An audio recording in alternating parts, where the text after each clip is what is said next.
नमस्कार दोस्तों। तो आज हम पढ़ने वाले हैं अक्षांश व देशांतर, जो बहुत ही यूनिक टॉपिक है और हर भर्ती के लिए क्या है, इम्पोर्टेंट है।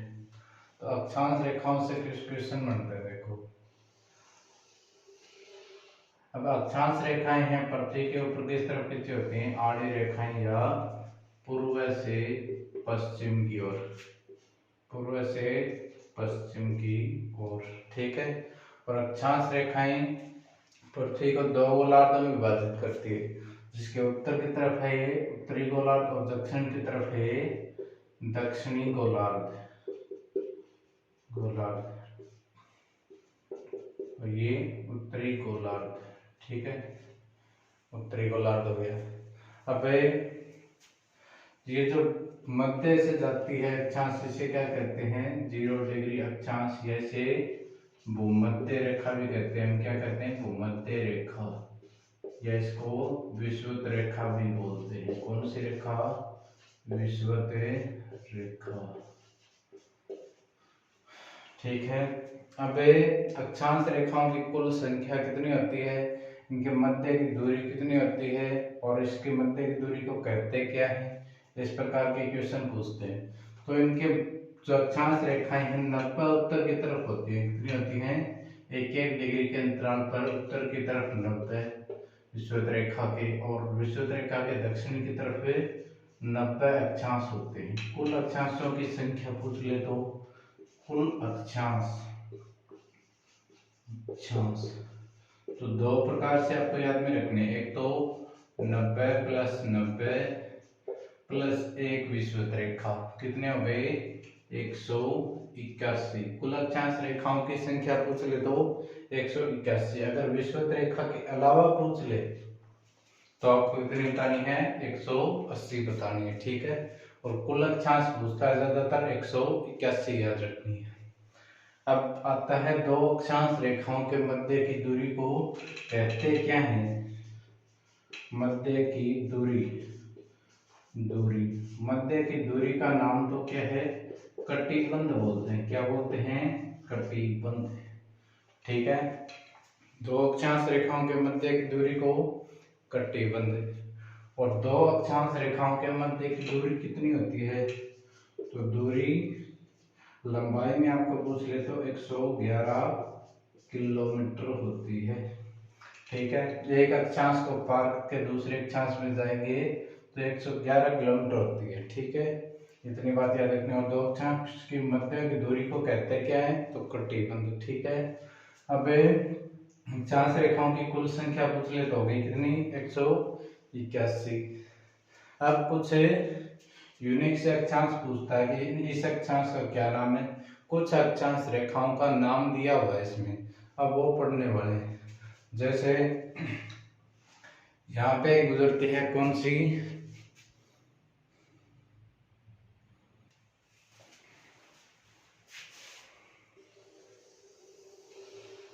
ये तो हो गई 0 डिग्री अक्षांश, जिसे हम क्या कहते हैं, भूमध्य रेखा, भूमध्य रेखा या विषुवत रेखा, या विषुवत रेखा हो गया। अब आती है दूसरी, उत्तर की तरफ। इसके उत्तर में कौन से आएंगे, सभी के सभी उत्तरी अक्षांश। तो 23.5 डिग्री उत्तरी अक्षांश, उत्तरी अक्षांश, इसे क्या कहेंगे, कर्क रेखा। जो भारत के मध्य से गुजरती है, कौन सी रेखा गुजरती है, कर्क रेखा, 23.5 डिग्री उत्तरी अक्षांश। पता है भारत कौन से अक्षांशों में पड़ता है, उत्तरी अक्षांशों में पड़ता है ना। वे एक आती है 66.66 डिग्री उत्तरी अक्षांश। इसके तरफ विषुवत रेखा के उत्तर की तरफ उत्तरी अक्षांश है। इसका नाम क्या है, आर्कटिक रेखा या वर्त, आर्कटिक रेखा, वर्त इस प्रकार बोलते हैं, चारों तरफ घूम के आते हैं। इसको वर्त भी बोल सकते हैं, रेखा भी बोल सकते हैं, ठीक है। इसे विषुवत वर्त भी बोल सकते हैं, रेखा भी बोल सकते हैं, क्योंकि पृथ्वी क्या है, गोल, तो इसके चारों तरफ घुमाएंगे तो ये वर्त हो गया, और एक साइड से मैप की तरफ देखेंगे तो क्या हो गया, ये रेखा हो गई, ठीक है। अब ये उत्तरी बिंदु है, ये है 90 डिग्री, 90 डिग्री अक्षांश, 90 डिग्री अक्षांश। 90 डिग्री जो उत्तरी बिंदु है उसका नाम क्या है? उत्तरी ध्रुव। क्या है? उत्तरी ध्रुव। उत्तरी ध्रुव आपको पूछ ले तो 90 डिग्री अक्षांश है, ठीक है ना, 90 डिग्री उत्तरी अक्षांश। और ये इसी प्रकार दक्षिण में आएंगी, सभी के सभी दक्षिण अक्षांश से विषुवत रेखा 0 डिग्री के दक्षिण की तरफ दक्षिणी गोलार्ध में आती है। ये 23.5 डिग्री दक्षिणी अक्षांश को हम क्या कहेंगे? दक्षिणी अक्षांश को मकर रेखा। क्या कहेंगे? मकर रेखा। और 66.5 डिग्री दक्षिणी अक्षांश को क्या कहेंगे? क्या कहेंगे? अंटार्कटिका वर्त, अंटार्कटिका वर्त या रेखा, एक ही बात है। वर्त और रेखा में ज्यादा कंफ्यूजन वाली बात है नहीं, ये चारों तरफ घुमाएंगे तो वर्त हो गया, वैसे रेखा है सीधे मानचित्र की तरह देखेंगे तो। अब 90 डिग्री जो दक्षिणी, दक्षिणी क्या है? अक्षांश, इसे क्या कहेंगे? इसे कहेंगे दक्षिणी ध्रुव, दक्षिणी ध्रुव, ठीक है। उत्तरी ध्रुव है 90 डिग्री उत्तरी अक्षांश और दक्षिणी ध्रुव 90 डिग्री दक्षिणी अक्षांश, ठीक है। ये आपको याद रखना है। इन रेखाओं के क्या है? ये कुछ यूनिक से नाम है। तो कर्क रेखा हमारे भारत के क्या जाती है? मध्य से जाती है, ठीक है। इतनी बात याद रखनी है। और ये क्या है? अक्षांशीय विस्तार। अब पढ़ेंगे कौन सा विस्तार है? देशांतरीय विस्तार। अक्षांशीय विस्तार में क्या क्या पढ़ा? मध्य की दूरी, कटिबंध कितनी दूरी होती है? जो अक्षांश रेखाओं के मध्य की 1-1 डिग्री के अंतराल पर 111 किलोमीटर, और कुल अक्षांश रेखाओं की संख्या कितनी है? तो 181, वो भी विषुवत रेखा के साथ में मिलाकर, ठीक है। अब पढ़ेंगे देशांतर रेखाएं।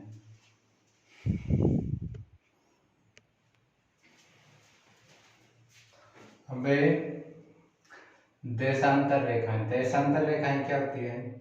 देशांतर, उत्तरी ध्रुव को दक्षिणी ध्रुव से मिलाने वाली रेखाएं क्या कहलाती हैं? देशांतर। उत्तरी ध्रुव को दक्षिणी ध्रुव से मिलाने वाली रेखाएं ये क्या कहलाती हैं? देशांतर। उत्तरी ध्रुव को दक्षिणी ध्रुव से मिलाती हैं, ठीक है ना। ये बात आपको याद रखनी है। ध्रुव, तो उत्तरी ध्रुव को दक्षिणी ध्रुव से मिलाने वाली रेखाएं क्या कहलाती हैं? देशांतर रेखाएं। और ये अब क्वेश्चन आता है, ये देशांतर रेखाएं उत्तरी ध्रुव को दक्षिणी ध्रुव को मिलाती हैं और पूछ ले कि उत्तरी ध्रुव कौन से अक्षांश है, तो वो अक्षांश में अलग याद रखना है। ये 90 डिग्री उत्तरी अक्षांश होता है। या उत्तर से दक्षिण में खींची गई रेखाएं कौन सी होती है? उत्तरी ध्रुव को दक्षिण ध्रुव से मिलाने वाली कौन सी होती है? देशांतर। और अक्षांश रेखाएं पूर्व से पश्चिम को मिलाती है, ठीक है ना, पूर्व से पश्चिम की ओर खींची हुई होती है। अब इनमें कंपैरिजन पूछ ले तो अक्षांश रेखाएं तो क्या थी? एक दूसरे के समांतर। क्या थी? समांतर थी, ठीक है। किस प्रकार थी अक्षांश रेखाएं? किस प्रकार थी? इस प्रकार। तो ये क्या थी? एक दूसरे के समांतर। और ये एक दूसरे क्या है? ध्रुवों पर क्या है? इनके मध्य की दूरी 0 किलोमीटर हो जाती है। क्या हो जाती है? 0 किलोमीटर। यहाँ पर भी मिलाएंगे तो 0 किलोमीटर। ध्रुवों पर इनके मध्य की जो दूरी है क्या जाती है? मिल जाती है, चपटी हो जाती है, बोल देते, ठीक है ना। अधिकतम दूरी कहाँ पर होती है? देशांतर रेखाओं के मध्य। तो देशांतर रेखाओं के मध्य अधिकतम दूरी होती है 0 डिग्री अक्षांश या विषुवत रेखा, जो पहले पढ़ा था ना, उसी आधार पर, ठीक है ना। अधिकतम दूरी यहाँ पर होती है इनके मध्य की। तो ये दूरी कितनी होती है और इस दूरी को कहते क्या है? तो इस ये जो दूरी होती है ये होती है 111.32 किलोमीटर, ठीक है। और दो अक्षांश रेखाओं के मध्य की दूरी पूछ लिया आपको, उसे क्या कहते हैं? तो क्या कहते हैं? गोरी। क्या कहते हैं? गोरी, ठीक है। ये बात याद रखना, गोरी बोलते हैं। और 111.32 किलोमीटर। और अक्षांश रेखाओं के मध्य की दूरी कितनी बताई थी? 111 किलोमीटर। और मध्य की दूरी क्या थी? कटिबंध। क्या कहते थे? कटिबंध। कटिबंध कहा था ना। और इसको क्या कहते हैं? गोरी, ठीक है। ये इनमें मोटा मोटा डिफरेंस है। अब ये रेखाएं होती क्या है? तो अक्षांश और देशांतर रेखाएं क्या होती हैं? काल्पनिक रेखाएं। क्या होती हैं? काल्पनिक रेखाएं जो क्या करती हैं, किसी भी स्थान या लोकेशन का पता लगाने के लिए इनका प्रयोग किया जाता है। किसका? अक्षांश या देशांतर। अब अक्षांश रेखाएं एक समय का निर्धारण भी करती हैं। अक्षांश रेखाएं क्या करती हैं? समय का निर्धारण। ठीक है, अक्षांश रेखाएं क्या करती हैं? समय का निर्धारण। अब पढ़ेंगे अक्षांश रेखाएं समय का निर्धारण किस प्रकार करती हैं, और ठीक है ना, ये इनसे स्थिति कैसे निकलती है। अब अक्षांश रेखाओं को हम पढ़ेंगे चार्ट के रूप में, मतलब खोल के पढ़ेंगे, मैथ में ज्यादा समझ नहीं आएगा। ठीक है ना, तो ये कौन सी अक्षांश है? ये मध्य से खींची गई 0 डिग्री अक्षांश। कौन सी अक्षांश है? 0 डिग्री अक्षांश। ठीक है ना, 0 डिग्री अक्षांश का नाम क्या है? तो प्रधान मध्याह्न रेखा। दूसरा पूछ ले तो ग्रीनविच रेखा। कौन सी रेखा? ग्रीनविच रेखा। ग्रीनविच रेखा। ग्रीनविच रेखा नाम क्यों पड़ा है? क्योंकि ये ग्रीनविच स्थान से गुजरती है। लंदन में ग्रीनविच स्थान है, ग्रीनविच मीन टाइम भी बोलते हैं। ठीक है ना, जिसको जीएमटी बोलते हैं। तो यहाँ से क्या किया गया है? समय का निर्धारण। समय का निर्धारण कहाँ से किया गया है? 0 डिग्री देशांतर या ग्रीनविच रेखा से या प्रधान मध्याह्न रेखा से। ठीक है, इसके अंदर ये पृथ्वी को किस प्रकार बांटती है? तो पूर्वी और पश्चिमी गोलार्ध में 0 डिग्री देशांतर है ये। इसके इधर किस तरफ है? पूर्वी गोलार्ध, इधर की तरफ है पश्चिमी गोलार्ध होंगे सभी के सभी। ठीक है, ये आपको याद रखना है। इधर की तरफ ये 0 डिग्री इस प्रकार पर लगा रखा है। अब इधर जाएंगे तो यहाँ पर मान लो क्या है, इसके इधर की तरफ कुल रेखाएं कितनी होती है? तो भाई कितनी होंगी? 180 डिग्री पूर्वी देशांतर है इधर की तरफ। ठीक है, और इधर की तरफ जाएंगे तो 180 डिग्री पश्चिमी देशांतर। ठीक है, ये रेखा हो गई 180 डिग्री पश्चिमी देशांतर। अब इधर जाएंगे तो समय क्या होगा? इधर जाएंगे तो बढ़ेगा या आगे चलेगा? इधर की तरफ जाएंगे तो घटेगा या पीछे की तरफ होगा। अब मान लो 1 डिग्री को पार करते हैं, 1 डिग्री अक्षांश को या 1 अक्षांश को, तो उसके मध्य कितना टाइम होता है? तो कितना होता है? 4 मिनट का। 4 मिनट। और इधर की तरफ जाएंगे तो समय आगे होगा। कौन सी रेखा से? 0 डिग्री अक्षांश या ग्रीनविच रेखा से। तो 1 डिग्री के मध्य कितना अंतर होता है? 4 मिनट का अंतर होता है वैसे। ठीक है ना, 1 डिग्री पार किया तो 4 मिनट आगे निकल गए। ठीक है ना, इधर की तरफ 1 डिग्री पार किया तो 4 मिनट पीछे हो गई। ठीक है ना, पीछे। ये आपको याद रखना है। ठीक है, इसी प्रकार भारत की जो मानक समय रेखा है वो कौन सी है? 82.5 डिग्री। 82.5 डिग्री पूर्वी देशांतर है। तो पूर्वी इधर की तरफ आएगी, इधर की तरफ कौन से देशांतर आएंगे? पूर्वी। तो ये 82.5 को 4 क्या करना है आपको? 4 से गुणा कर लो। 82.5 को 82.5 पार के 4 से गुणा कर लो इसको, और जो समय आएगा वो यहाँ जो समय है इसमें क्या करना है? जोड़ना है। ठीक है ना, इस प्रकार याद रखना है। तो लगभग कितना है भारतीय मानक समय? 5.5 घंटे ग्रीनविच मीन टाइम या प्रधान मध्याह्न रेखा के समय से 5.5 घंटे आगे है। ठीक है, ये आपको याद रखना है। भारतीय मानक समय रेखा बदले 82.5 डिग्री पूर्वी देशांतर। अब इसी प्रकार बात करें, मान लो 0 डिग्री देशांतर है, इसके ऊपर 1 जनवरी और दोपहर 12 बजे मध्याह्न या दोपहर बोल दो, दोपहर। तो पूछ ले 180 डिग्री पूर्वी देशांतर क्या समय होगा? तो 180 डिग्री पूर्वी देशांतर 12 बजे है। तो इधर तो क्या निकालना पड़ेगा? सीधा आपको 12 घंटे ऐड करने पड़ेंगे। ठीक है ना, क्योंकि गुणा कर लो चाहे 180 को 4 से करो पूरा 12 घंटे इसमें है। तो यहाँ पर दिन के 12 बजे हैं, तो इधर कितना समय होगा? 180 ये दिन के बाद, तो यहाँ पर क्या होगा? 1 जनवरी रात्रि 12 बजे, रात्रि 12 बजे। ठीक है। और इधर की तरफ बात करें तो इधर की तरफ क्या होगा, पीछे होगा समय। तो यहाँ पर 12 बजे तो यहाँ पर कितना होगा,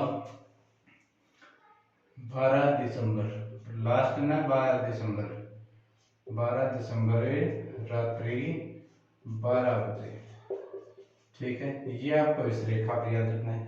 और वास्तविक रूप से देखें तो 180 डिग्री पूर्वी देशांतर और 180 डिग्री पश्चिम देशांतर एक ही होती है। कुल देशांतर रेखाओं की संख्या पूछ ले तो 180 प्लस 180 कितनी हो गई, 360 रेखाएं होती है। कुल देशांतर रेखाओं की संख्या पूछ ले तो 360 देशांतर होते हैं। ठीक है। और 180 डिग्री पूर्वी और 180 डिग्री पश्चिम देशांतर क्या होते हैं, एक ही होते हैं। इनको इस प्रकार मिलाओगे ना आप गोलाई में गोलों की तरह, तो क्या होंगे, पीछे की तरफ जो है एक ही है। अब यहाँ पर 1 जनवरी क्या है, रात्रि 12 बजे, यहाँ पर 12 दिसंबर रात्रि 12 बजे। तो इस प्रकार यहाँ मान लो तो ये रखा है यहाँ पर भी, और चाहे यहाँ मान लो तो यहाँ से यहाँ तक जो जाएंगे ना, इस रेखा को पार करेंगे 180 डिग्री देशांतर को, तो इसको पूर्व की तरफ पार करेंगे, पूर्व की तरफ पार करेंगे ना, कौन सी रेखा को, 180 डिग्री देशांतर को, तो एक दिन दोहराना पड़ता है, दोहराव होता है, एक दिन का क्या होता है, दोहराव। और इसको यहाँ से इधर की तरफ पार करेंगे या इधर आ जाएंगे, ठीक है ना, इधर की तरफ पार करेंगे तो एक दिन क्या होगा, एक दिन ही घटाना पड़ेगा, ठीक है ना। तो इसको पश्चिम की तरफ पार करेंगे तो एक दिन घट जाता है, ठीक है ना। ये आपको बात याद रखनी है, एक दिन क्या होता है, घट जाता है। तो आपको समझ आए, यहाँ से यहाँ जाएंगे 180 डिग्री पूर्वी और पश्चिम देशांतर एक ही है। कहता है 180 डिग्री देशांतर को क्या कहते हैं, 180 डिग्री देशांतर को अंतरराष्ट्रीय तिथि रेखा कहते हैं। क्या कहते हैं, 180 डिग्री देशांतर को अंतरराष्ट्रीय तिथि रेखा, क्योंकि ये क्या करती है, समय का निर्धारण या समय का विभाजन करती है। इसी कारण से क्या कहते हैं, अंतरराष्ट्रीय तिथि रेखा। और पूछ ले कि अंतरराष्ट्रीय तिथि रेखा जैसे एकदम सीधी नहीं है, अंतरराष्ट्रीय तिथि रेखा ये स्थलीय भागों को काटते हुए इस प्रकार मिलाएगी। अब यहाँ स्थल आ गया तो इस प्रकार घुमाती और ये क्या करता है, घुमाता जाता है, ठीक है, ताकि दो जो स्थलीय भाग उनमें क्या नहीं हो, समय का डिफरेंस या अंतर ना हो। तो पूछ ले 0 डिग्री देशांतर प्रधान मध्याह्न रेखा या ग्रीनविच रेखा, 180 डिग्री देशांतर को क्या कहते हैं, अंतरराष्ट्रीय तिथि रेखा। 180 डिग्री देशांतर को पूर्व की तरफ पार करेंगे तो एक दिन ही घटाना होगा या दोहराव करना होगा, और पश्चिम की तरफ पार करेंगे तो एक दिन घट जाता है। ये आपको याद रखना है, ठीक है ना। और समय का निर्धारण किस प्रकार है, किसी भी प्रकार पूछ लिया आपको, इसको मान लो पूछ ले कि 20 डिग्री पूर्वी देशांतर पर क्या समय होगा, उस समय 0 डिग्री देशांतर पे 12 बजे, तो 20 डिग्री पूर्वी देशांतर पर क्या होगा, तो इधर की तरफ जो दे पूर्वी देशांतर का जो भी देशांतर दे तो वो आपको इसमें जोड़ना है 0 डिग्री, और इधर की तरफ दे तो 0 डिग्री से घटाना है, ठीक है। अब आपको भारत की स्थिति पूछ ले तो 82.5 डिग्री मध्य से गुजरती है, कौन सी, 82.5 डिग्री देशांतर। और कर्क रेखा भी भारत के मध्य से गुजरती है ना, कर्क रेखा कौन सी है, अक्षांश है। अब मान लो इस प्रकार है, ये 0 डिग्री देशांतर है और भारत से कौन सी गुजरती है, 82.5। अब भारत कहाँ पे हो गया, यहाँ पर मान लो भारत की स्थिति है, ठीक है, क्योंकि कर्क रेखा भारत के मध्य से गुजरती है। तो भारत कौन से गोलार्ध में आता है, उत्तरी और पूर्वी गोलार्ध में, ठीक है। इस प्रकार आपको याद रखना है। तो भारत कौन से गोलार्ध में हो गया, उत्तरी पूर्वी गोलार्ध।